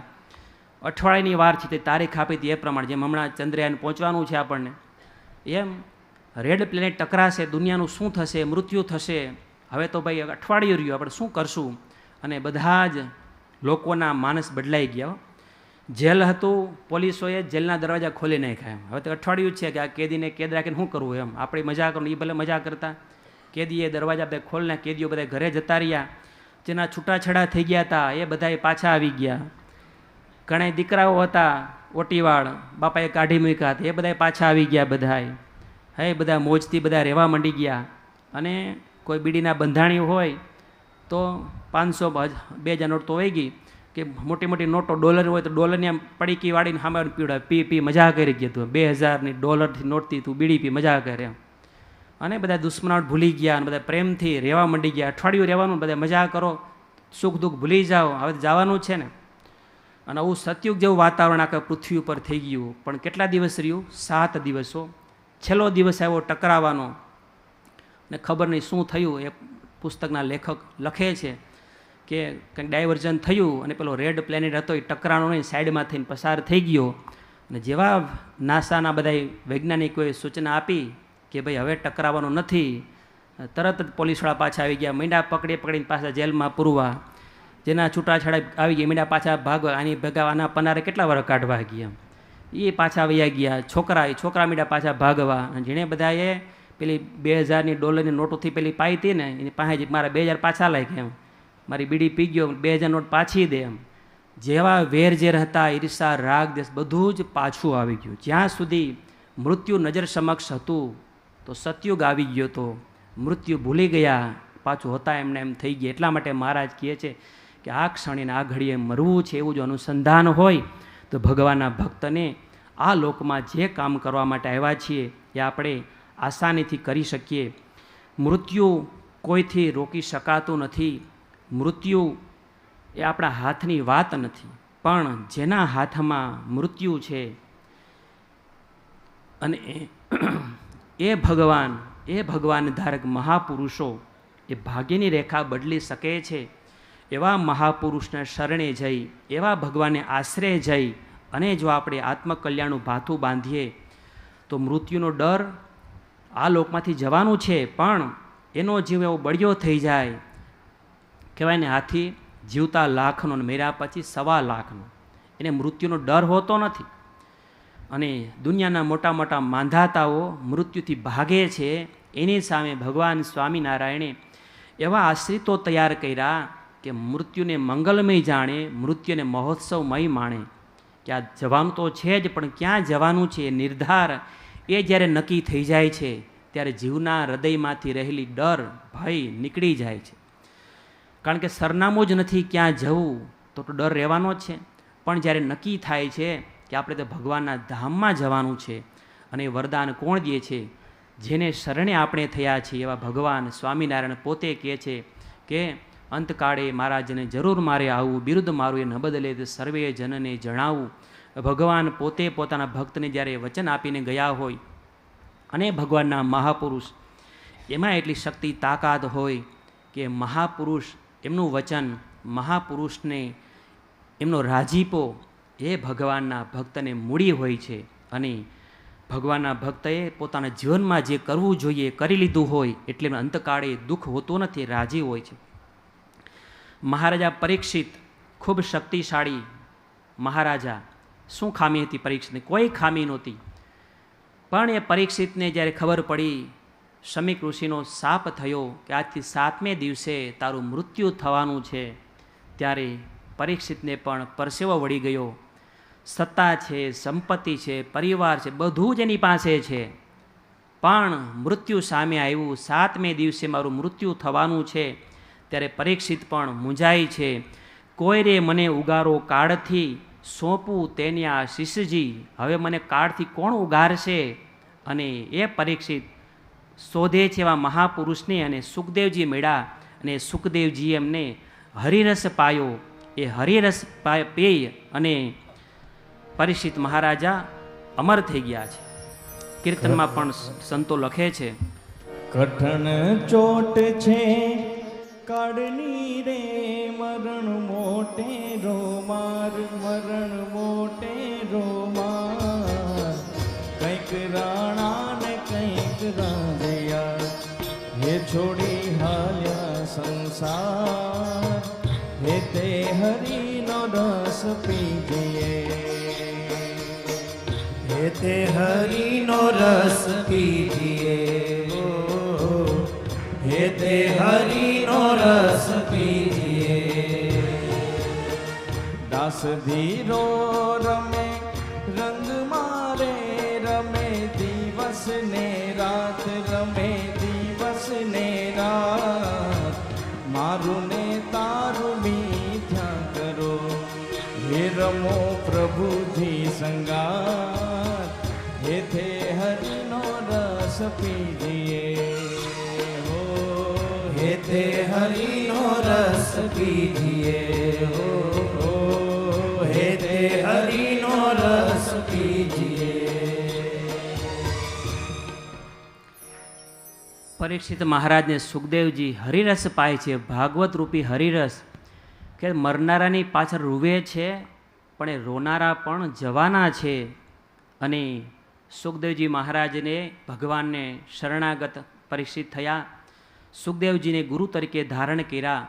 ભવાટવીના ભૂમ્યા પોતે સુખદેવજી મહારાજ થયા. અને જીવનની ક્ષણભંગુરતા, ભગવાનનો આશરો, આશરાનું બળ એ જ્યારે યથાવત જ્યારે સુખદેવજી મહારાજને પરીક્ષિતને સમજાણું ત્યારે પરીક્ષિતના હૃદયમાં રહેલી ભય ડર એ નીકળી ગયો અને આત્મબળ વધ્યું પરીક્ષિત મહારાજનું. હું કોણ છું? ભગવાનનો ભક્ત છું. મારે ઉપર મારા સદગુરુનો આશરો છે, મારા સદગુરુનું છત્ર છે અને હું તો ભગવાનના ધામનો અધિકારી છું. મૃત્યુ આવ્યું તો ખરું, પણ મૃત્યુનો ડર પરીક્ષિત મહારાજને હતો નહીં. આત્મબળ વધે, પૂર્ણ કામપડું મનાય તો જીવને કાળ માયા કર્મનો પણ ભય લાગતો નથી. સ્કોટલેન્ડની અંદર એક ડૉક્ટર થયા ઈસવીસન 1907માં. એણે એવા પ્રયોગો કર્યા એમ કે ભાઈ શરીરનું વજન માપીએ, આ માપીએ તો આત્માનું વજન કેટલું હશે એમ.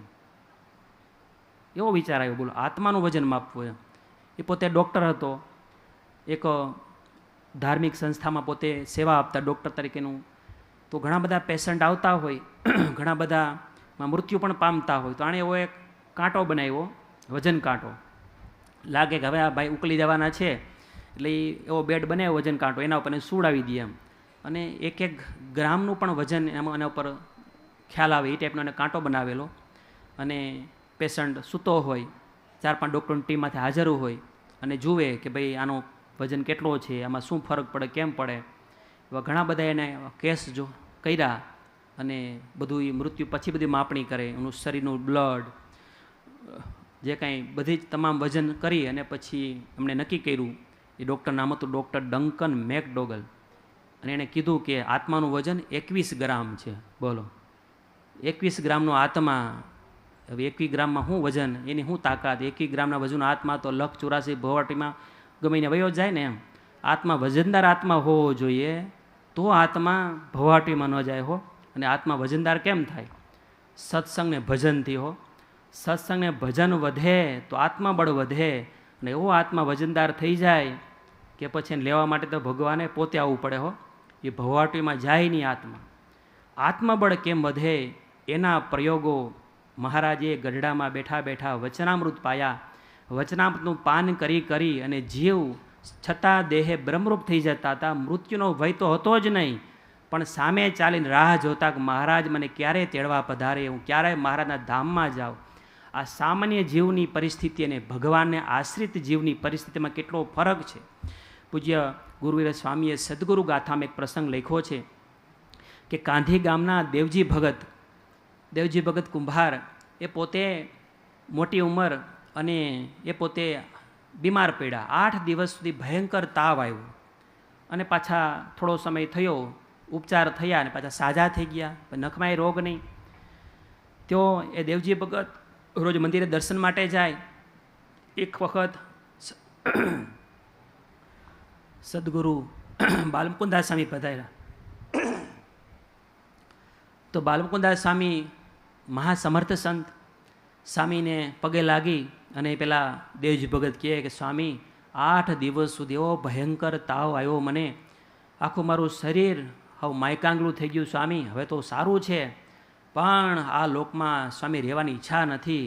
ક્યારે મહારાજ પાસે જઈએ, ક્યારે મહારાજને મળીએ, મહારાજના ધામમાં જવું છે સ્વામી, મહારાજને પ્રાર્થના કરો ને મહારાજ ધામમાં વહી જાય. ત્યારે બાલમુકુદાસે મહાસમર્થ સંત સ્વામી કહે, ડોહા ખરેખર તમારા ધામમાં જવું છે ને? હા સ્વામી, હું તો પરવારીને બેઠો છું, રાહ જોઈને બેઠો છું કે મહારાજ મને તેડવા પધારે. ત્યારે બાલમુકુદાસ સ્વામી ભગતને કહે, ભગત મહારાજને દંડવત કરો, દંડવત. એમ તો ડોહા ઊભા થયા સભામાંથી અને મહારાજની મૂર્તિ સમક્ષ દંડવત કરવા માંડ્યા. એક દંડવત, બીજો દંડવત, ત્રીજો દંડવત કરી અને પછી ભગત પોતાની જગ્યાએ બેસી ગયા. ત્યારે બાલમુકુદાસ સ્વામી કથા પરથી પછી સ્વામી કહે, ભગત તમે કેટલા દંડવત કર્યા? ત્યારે પેલા દેવજી ભક્ત કહે, સ્વામી મેં 8 દંડવત કર્યા. ત્યારે સ્વામી કહે, ભગત અમે મહારાજને પ્રાર્થના કરીએ છીએ, આજથી 8મે દિવસે તમને મહારાજ તેડવા પધારશે અને મહારાજના તમે ધામમાં જાશો, જાઓ, અમે મહારાજને પ્રાર્થના કરીએ છીએ. અને ભક્તો 8મો દિવસ થયો અને મહારાજ પોતાનો રથ લઈ અને પેલા દેવજી ભગતને તેડવા પધાર્યા. દેવજી ભગત બોલતા ચાલતા, નખમાંય રોગ નહોતો, સારા થઈ ગયા હતા. અને બધાને કહે છે, જો મને મહારાજ તેડવા માટે પધાર્યા છે, સાથે નંદ સંતો પધાર્યા છે, જેના સુખે સુખિયા થવું છે એ મહારાજના ધામમાં હું જઈ રહ્યો છું. બધાને જય સ્વામિનારાયણ કહી અને દેવજી ભગત મહારાજના ધામમાં ગયા. તો જે મહારથીઓ કહેવાતા હતા, હજારો લોકોને મારવામાં નિમિત્ત બનનારા હતા, એ લોકો મૃત્યુથી ધ્રુજતા હતા અને ભગવાને શરણે થયેલા એક સામાન્ય જીવ, સામાન્ય ખેડૂત, અભણ, કાંઈ ખબર ન હોય, પણ એક ભગવાનનો દ્રઢ આશરો, સદગુરુનું છત્ર, અને જે કરવા માટે આવ્યા છીએ એ થોડું થોડું પણ કરતાં કરતાં કરતાં પોતાની યાત્રા જ્યારે ચાલુ રાખે છે ને, ત્યારે એક સમય એવો આવે છે કે પોતે જીવ પૂર્ણ કામ પડું મનાઈ જાય એને, અને આમ તૈયાર થઈને બેઠા હોય કે ક્યારે મને મહારાજ તેડવા પધારશે. અને સદાનંદ સ્વામીએ આ સર્વમંગલ સ્તોત્રની અંદર લખ્યું, કાળ માયા ભય ત્રાત્રે, કાળ માયાનો ભય જેને રહ્યો નથી એવા, જેમના થકી રહ્યો એવા ભગવાનને હું વંદન કરું છું. આપણે ભક્તો એ સંપ્રદાયને આપણને પ્રાપ્તિ થઈ છે કે કાળ માયા એનો લવલેશ ડર નથી. મૃત્યુ તો આવે છે, દરેકને મરવાનું છે, પણ આ દેહમાં આવ્યા પછી શું કરવાનું છે એ આપણને નાનપણથી ખબર છે. એ યાત્રા આપણે ચાલુ રાખીએ તો કોઈ મુશ્કેલી આવતી નથી. તો ભગવાન શ્રી સ્વામિનારાયણે આ પૃથ્વી પર પધારી અને એવી કરુણા ગંગા વહેતી કરી. એ કરુણા ગંગાની અંદર સૌ કોઈએ પોતાનું આત્મકલ્યાણ સાધ્યું છે. ભગવાન સ્વામિનારાયણ વચનામૃતમાં કહે છે કે અંતે યા મતિ સા ગતિ. એનો અર્થ શું થાય તો કે અત્યારે એની મતિમાં જે રહ્યું છે કે મારું તો કલ્યાણ થઈ જ રહ્યું છે, તો મહારાજ કે અંતકાળે પણ એનું કલ્યાણ થઈ જ રહ્યું છે. આપણે બધા જ સત્સંગમાં મોટા થઈ રહ્યા છીએ, ઉજરી રહ્યા છીએ, સદગુરુઓની પાંખમાં બેઠા છીએ. આપણે શું ખામી, શું કચાશ છે? ભગવાન સ્વામિનારાયણ વખતમાં જે પરંપરા હતી, જે દિવ્ય વાતાવરણ હતું, એ જ વાતાવરણ અત્યારે આપણે બધા માણી રહ્યા છીએ. મહારાજ જે ઉત્સવ સમયાઓ કરતા એ જ ઉત્સવ સમય અત્યારે થઈ રહ્યા છે. મહારાજે જે મોક્ષના સદાવ્રતો બાંધ્યા હતા એ જ મોક્ષના સદાવ્રતો અત્યારે એ સદાવ્રતો પણ ચાલી રહ્યા છે. તો મહારાજ કહે, જેને હૃદયથી ભગવાનની દ્રઢ નિષ્ઠા થઈ હોય, પૂર્ણ કામ પડું મનાઈ જાય કે મારે તો કોઈ કચાશ રહી નથી. શું કચાશ હોય? આ દેહે કરીને જે પ્રાપ્ત કરવું હતું એ તો મને છતાં દેહે પ્રાપ્ત કરી ચૂક્યા છીએ, તો હવે ખામી બીજી શું હોય?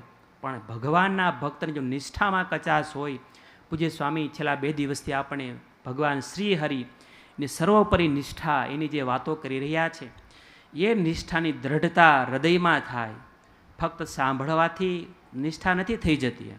એનું મનન ચિંતન કરી અને આપણી નિષ્ઠામાં વધારો કરી અને દ્રઢ નિષ્ઠા જાગે કે ભાઈ સર્વ કોઈના કરતા હરતા એક હોય તો ભગવાન શ્રી હરિ સ્વામિનારાયણ ભગવાન છે.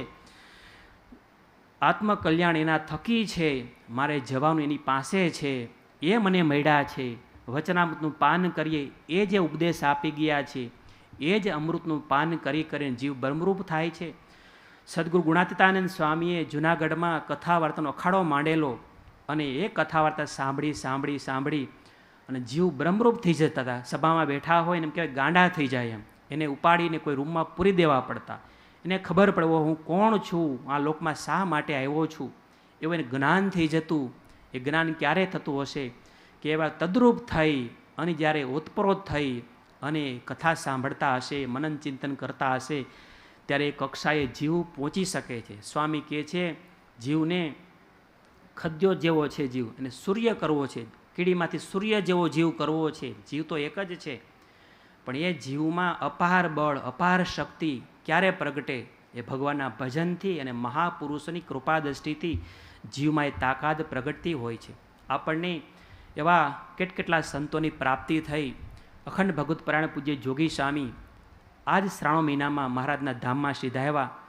સ્વામી ધામમાં ગઈને 12 વર્ષ પસાર થઈ ગયા. આપણે એસવીપી ગુરુકુલ પરિવાર અમદાવાદ ભાગ્યશાળી છે કે સ્વામીના અંતિમ અવસ્થાના કેટલાક વર્ષો આપણને મળ્યા, એ દર્શનનો લાભ આપણને લીધો. તો એ જોગી સ્વામી જેવા મહાપુરુષો જે કાંઈ આપણને લાભ આપી ગયા, એની નજરમાં આવી ગયા, એની અનુદ્રષ્ટિમાં આવી ગયા, એનું કામ થઈ ગયું. અને અખંડ ભગવત પારાયણ જોગી સ્વામી જેવા જ મહાપુરુષ પુરાણી ભક્તિ પ્રકાશ દાજી સ્વામી, એ પણ છેલ્લા વર્ષોમાં કેટલા વર્ષો આપણી વચ્ચે રહ્યા. એ મહાપુરુષને જેણે રાજી કર્યા. આ વર્ષ સ્મૃતિ ઉત્સવ આવી રહ્યો છે. એ સ્મૃતિ મહોત્સવ ઉપક્રમે અનેકવિધ સત્કાર્યો થઈ રહ્યા છે. એ સત્કાર્યો કરવાનો હેતુ શું છે? એવા મહાપુરુષ ભક્તિ પ્રકાશ સ્વામી, એનું જીવન એવું ઉજળું હતું, બાળક જેવું નિર્દોષ એનું જીવન હતું, અને મહારાજની રુચિમાં રહી અને મહારાજને રાજી કર્યા. જે કરવા જેવું હતું એ પોતે કરી ગયા. અને આવા મહાપુરુષોની પાંખમાં અનેક જીવોનું પણ કલ્યાણ થઈ જતું હોય છે. તો આપણે પૂજ્ય પુરાણી સ્વામીનો ખૂબ રાજીપો લીધો છે, એની રુચિમાં રહ્યા છીએ. એમાં કેટલા ભક્તો બેઠા હશે કે સ્વામી એને પ્રેમથી કંઈક ટકોર કરી હશે, એના ઉપર રાજીપો વરસાયો હશે, કંઈક સ્વામીએ કંઈક સેવા ચીંધી હશે, દોડી દોડીને સેવાઓ કરી હશે, કેટલા સ્વામી યજ્ઞ અનુષ્ઠાનો કર્યા, એમાં પ્રેમથી તમે જોડાયા હશો, સ્વામીએ રાજીપો વરસાયો હશે. એ મહાપુરુષની કૃપા દ્રષ્ટિ આપણા પર પડી ગઈ. એ આપણા મોટા ભાગ્ય છે કે જ્યારે હતા અને રાજીપો રડી લીધો, એ એના કામનું છે. તો એ પૂજ્ય પુરાણી સ્વામીનો પડકારો સ્વામી વાત કરતા હોય, એવી કેફભરી વાત કે આપણને પણ મહારાજનું આમ બળ આવી જાય. હો, સામાન્ય જીવ હોય પણ મહારાજનું સ્વામી ચરિત્ર કહે એટલે જીવમાં બળ આવી જાય. તો સ્વામીની કૃપાથી કેટલાયના જીવમાં ભગવાનની દ્રઢતા, ભગવાનનો કેફ આવ્યો હશે. એ પૂજ્ય પુરાણી સ્વામી મહારાજના લાડકવાયા સંત હતા. લાડકવાયા સંત થવું અઘરી વાત છે. હો, એ લાડકવાયા સંત આપ સૌ કોઈ આપણી સાક્ષી પૂરે કે સ્વામીનું જીવન, કેટલી વખત સ્વામીને મહારાજે દર્શન આપ્યા હશે, મહારાજ સાથે વાતો કરનારા સંત, એનો આપણને બધાને દર્શન થયા, એનો રાજીપો આપણે લીધો છે. એ લોકલાડીલા સંત, એવો દિવ્ય દિવસ, એકાદશીના દિવસે મોટા મોટા ઋષિમુનિઓ, સાધકો પણ એવા સારા દિવસે ભગવાનના ધામમાં જવાની યાચના કરતા હોય, ત્યારે ભગવાન એકાદશીના દિવસે એ મહાપુરુષને તેડવા પધાર્યા હોય, ત્યારે મહાપુરુષ પણ કેવા ભાગ્યશાળી, કેવા લોક લાડીલા, મહારાજના લાડીલા કેવા સંત હશે. બીજાના લાડીલા તો થવાય, પણ મહારાજના લાડીલા થવું અઘરી વાત છે. તો મહારાજના લાડીલા સંત, એમનું જ્યારે સ્મૃતિ મહોત્સવ આવી રહ્યો છે, તે આપણે બધાની ફરજ બને કે તન, મન અને ધનથી ભજન કરીને કે કેન પ્રકારે આપણે કંઈક નિમિત્ત બનીને પણ, ઉત્સવ તો આવવાનો જ છે અને સમય થશે, ઉત્સવ પૂરો થઈ જશે, પણ ઉત્સવ પૂરો થયા પછી આપણા હૃદયમાં કંઈક થવું જોઈએ કે આ ઉત્સવમાં મારું શું યોગદાન, મેં લોક એવા મહારાજના લાડીલા સંત, એના રાજીપા માટે મેં શું કાર્ય કર્યું. આંગળી ચિંધાનું પણ પુણ્ય છે. સારું વાત કરીએ, સારો આશય હોય, એ પણ એક પુણ્યનું કામ છે. તો અવડો જ્યારે મોટો મહામહોત્સવ પૂજ્ય સ્વામીની સ્મૃતિમાં આવી રહ્યો છે, એના માટે કેન પ્રકારે આપણે એમાં જોડાઈ અને રાજીપાના પાત્ર બની. આવા મહાપુરુષો જ્યારે મહારાજના ધામમાં સિધાવે છે ને, તો ધામમાં ગયા પછી પણ એવા મુક્તો આપણા ઉપર કૃપા દ્રષ્ટિ રાખતા હોય છે. આપણી ચર્મની આંખ આપણે જોઈ ન શકીએ, પણ મહારાજ અને મુક્તો ધામમાં બેઠા બેઠા પણ આપણા ઉપર કૃપા દ્રષ્ટિ અમે વરસાવતા હોય છે. અને ભગવાનનો ભક્ત જ્યારે અંતિમ અવસ્થા હોય, ધામમાં જાય, ત્યારે કદાચ કાંઈક કચાશ હોય ને, તો આવા મહાપુરુષોનો રાજીપો લીધો હોય ને, ત્યારે એવા મહાપુરુષો ભગવાનના સાક્ષી બનતા હોય. પ્રામાણિક પુરુષાર્થ કરવા છતાંય કાંઈક નાની મોટી કચાશ રહેતી હોય, ત્યારે મહારાજ આપણી કચાશ પૂર્ણ કરતા હોય, એના સાક્ષી એવા સદગુરુ સંતો એના સાક્ષી હોય છે. તો પૂજ્ય પુરાણી ભક્તિ પ્રકાશ સ્વામી, ગોપીનાથજી મહારાજનું કેટલું બળ હતું, ભગવાનની કેવી નિષ્ઠા હતી, કેવું ભજનનું એમને તાન હતું. એટલી મોટી ઉંમર હોવા છતાંય સ્વામી અનુષ્ઠાન યજ્ઞ કરતા હોય, જાણે કોઈ ઉંમરનું બાધ ન હોય, એ પ્રમાણે સ્વામી ભજન કરતા હોય. તો સ્વામીના જીવનમાંથી પ્રેરણા લઈને આપણે પણ આપણા જીવનમાં કંઈક આગળ વધીએ, તે સ્વામીને સાચી શ્રદ્ધાંજલિ છે. તો આવતો મહોત્સવ ખૂબ સરસ રીતે જાય, એના માટે જે કાંઈ આપણાથી યથાયોગ્ય સહકાર આપી શકાય એ આપવા બધાએ પ્રયાસ કરવો. તો ભગવાન શ્રી સ્વામિનારાયણ એમની કરુણા ગંગા બે રીતે વહી, એક પોતાના ભક્તને અનવસ્ત્રે કરીને પોતાનો ભક્ત દુઃખી ન થાય, અને આ લોકમાં ભગવાને દુઃખ પણ માગી લીધું, અનવસ્ત્ર પણ ભગવાને માગી લીધા પોતાના ભક્ત માટે. અને જીવ પ્રાણી માત્ર સર્વ જીવ હિતાય, સર્વ જીવ પ્રાણી માત્રનું હિત કેમ થાય, એવી ભગવાનની કરુણા ગંગા વહેતી હતી.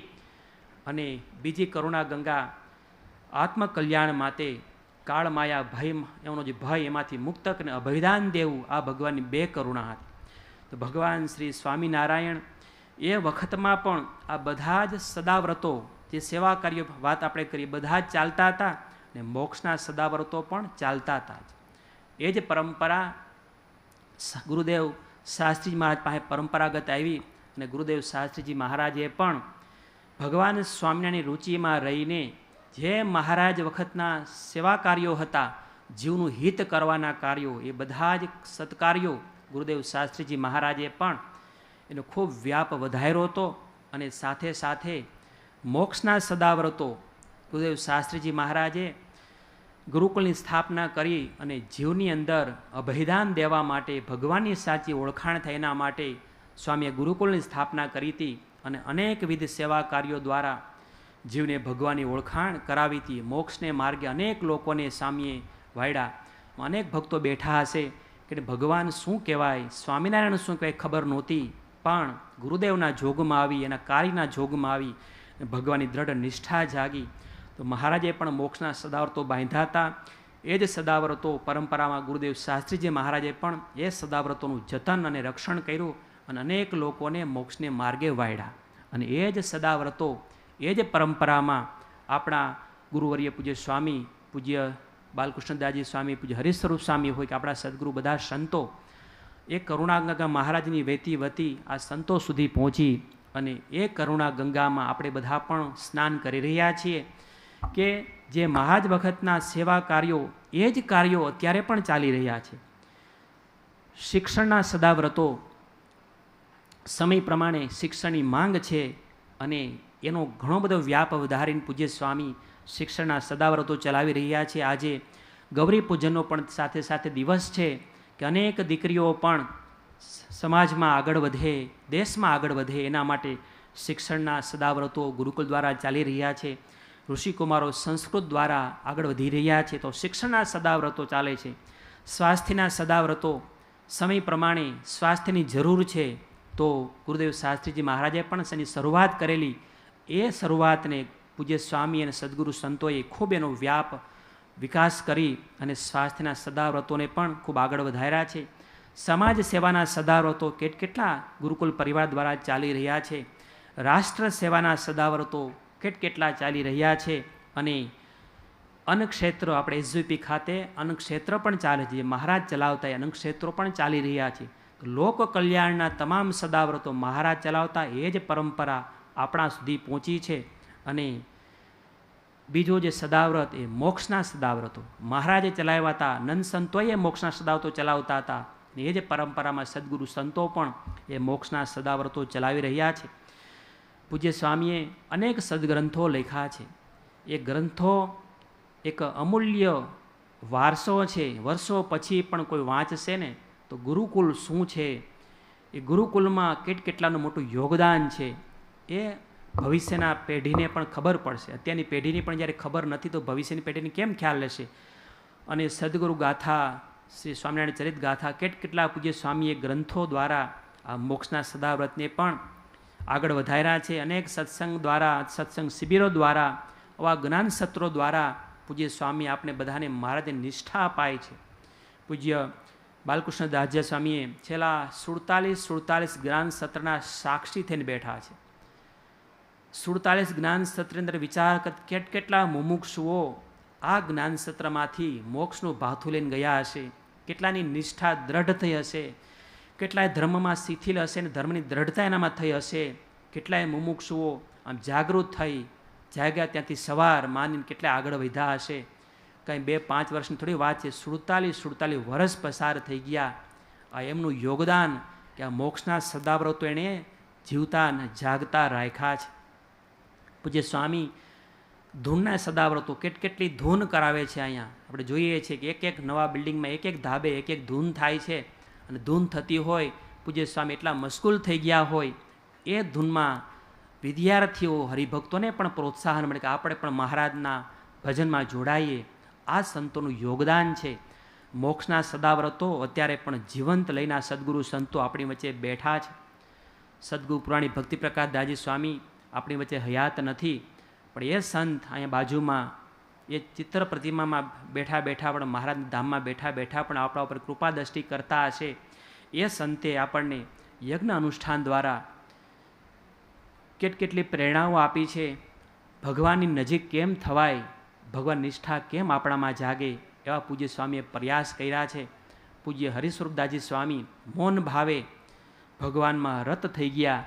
આપણને બધાને પણ પ્રેરણા આપે છે. આપણે બધાએ પણ ભગવાનને માર્ગે કેમ આગળ વધવું, એમની કથા વાર્તાઓ દ્વારા અનેક મુમુક્ષુઓ ભગવાનના માર્ગે ગયા છે. તો આ મોક્ષના સદાવ્રતો ગુરુકુળ દ્વારા પણ ચાલી રહ્યા છે. તો અન્ય સંપ્રદાયમાં અને સ્વામિનારાયણ સંપ્રદાયમાં ભેદ આ જ છે કે ઘણા બધા લોકો ફક્ત લોક કલ્યાણના જ કાર્યો કરે છે અને અમુક સંપ્રદાયમાં ફક્ત આત્મકલ્યાણના જ કાર્યો થાય છે. પણ સ્વામિનારાયણ સંપ્રદાય એક એવો સંપ્રદાય છે કે જ્યાં લોક કલ્યાણથી લઈ અને આત્મકલ્યાણ સુધીના સેવા કાર્યો થઈ રહ્યા છે. અને વાલા ભક્તો, એમાં આપણે બધા ભાગ્યશાળી છીએ કે આ પરંપરા આપણને પ્રાપ્ત થઈ છે. લોક કલ્યાણના કાર્યો પણ કરવા અને આત્મકલ્યાણના કાર્યો પણ કરવા. પણ એસવીપી ગુરુકુલ પરિવારની એક અનોખી એવી વાત છે કે લોક કલ્યાણ કરતાં કરતાં આત્મકલ્યાણ સાધી લેવું. આપણે ગુરુદેવ શાસ્ત્રીજી મહારાજે શીખેલો સેવા માર્ગ છે અને એ સેવા માર્ગને સુપેરે પૂજ્ય સ્વામીજી અને આપણા સદગુરુ સંતો નિભાવી રહ્યા છે. આપણે બધા જ એસજીપી ગુરુકુલ પરિવારના સંતો ભક્તો ભાગ્યશાળી છીએ કે આપણા જીવનમાં કોઈ કચાશ ન રહેવી જોઈએ કે જે મહારાજની દિવ્ય પરંપરા, મહારાજનો વારસો, એ જ વારસો આપણને મળ્યો છે. આપણા જીવનમાં હવે કોઈ ખામી, કોઈ કચાશ નથી. આ લોકમાં પણ કોઈ ભૂમ્યા હોવા જોઈએ. તો આપણને આ સદગુરુ સંતો આ લોકના ભૂમ્યા તરીકે મળ્યા છે. અને જ્યારે આ દેહ છોડીને જવાનું છે, અંતિમ ક્ષણો હોય, ત્યારે મહારાજ ભૂમ્યા તરીકે હાજર થઈ અને આ જીવને ભગવાનના ધામ સુધી દોરી જતા હોય છે. તો લોક કલ્યાણથી લઈ અને આત્મકલ્યાણ સુધીના માર્ગો ભગવાન શ્રી સ્વામિનારાયણે બતાવ્યા. એ જ પરંપરામાં આપણને બધું પ્રાપ્ત થયું છે. તો મહારાજ વચનામૃતમાં કહે છે કે જીવની અંદર પૂર્ણ કામપણું મનાઈ જાય કે મારા જીવમાં કોઈ હવે ખામી રહી નથી. તે મહારાજ કહે ને તો છતે દેહે બ્રહ્મરૂપ થઈ ગયા છે. આવા સદગુરુ સંતોના આપણે દર્શન થઈ રહ્યા છે. વાલા ભક્તો, એ જ આપણા પરમ ભાગ્ય છે કે પૂજ્ય સદગુરુ ગુરુરે સ્વામીજી, પૂજ્ય હરિસ્વરૂપદાસજી સ્વામી, આ સદગુરુ સંતો આપણને દર્શન દ્વારા, શ્રવણ દ્વારા આપણું કેટલું પોષણ કરી રહ્યા છે. આંખમાં દર્શન દ્વારા આપણી આંખને પાવન કરતા હોય આપણને ખબર પડતી નથી. પણ આવા મહાપુરુષોના દર્શનથી પણ મુમોક્ષોની ભગવાનને માર્ગે આગળ ગતિ થઈ હોય છે. તો મહારાજની પ્રાર્થના કરીએ, હે મહારાજ, આપ પણ તમારી કરુણામય સ્વભાવ, અમારું પણ સર્વ પ્રકાર હિત થાય, તમારી માર્ગે આગળ વધીએ અને મહારાજ તમને સર્વ પ્રકારે રાજી કરીએ, એવી મહારાજના ચરણોમાં પ્રાર્થના સાથે મારી વાતને પૂર્ણ કરું છું. અસ્તુ. જય સ્વામિનારાયણ. સહજાનંદ સ્વામી મહારાજની જય.